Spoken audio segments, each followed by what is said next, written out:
Welcome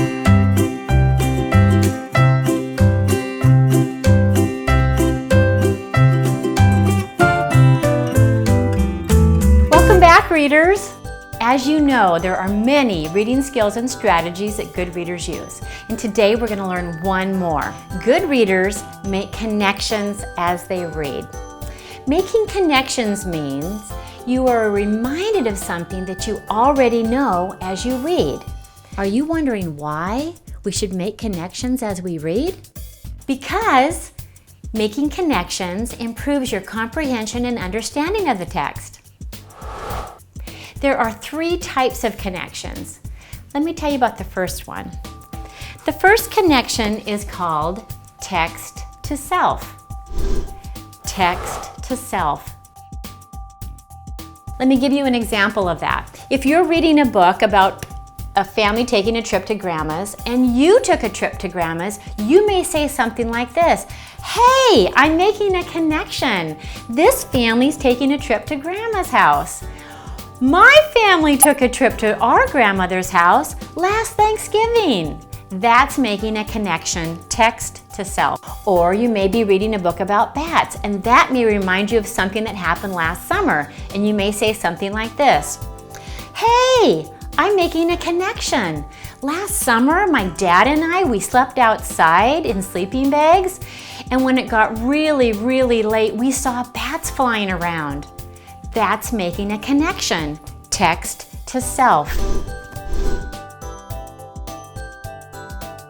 The second type of connection is called text to text. Text to text.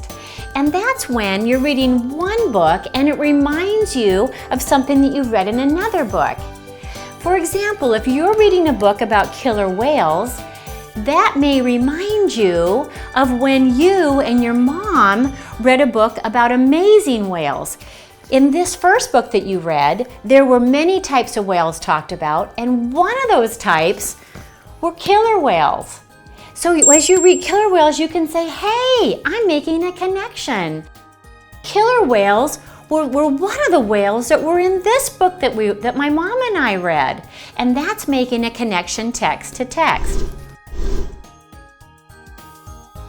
There's a third type of connection, and that one is called text to world. Text to world. If you're reading a text and it reminds you of something that's happening in the world or that's happened in the world, that's called text to world. For example, if you're reading a book about the rainforest, that may remind you that you watched a program on television about the rainforest. And on that program, you learned about how it's really important that we protect the rainforest. And you may make this connection: "Hey, I'm making a connection. This book is about the rainforest, and I saw a program on television about the rainforest." That's making a connection, text to world. Now it's your turn to practice. Choose a just right book and make connections as you read, because that's what good readers do. Happy reading, and I'll see you soon. Bye.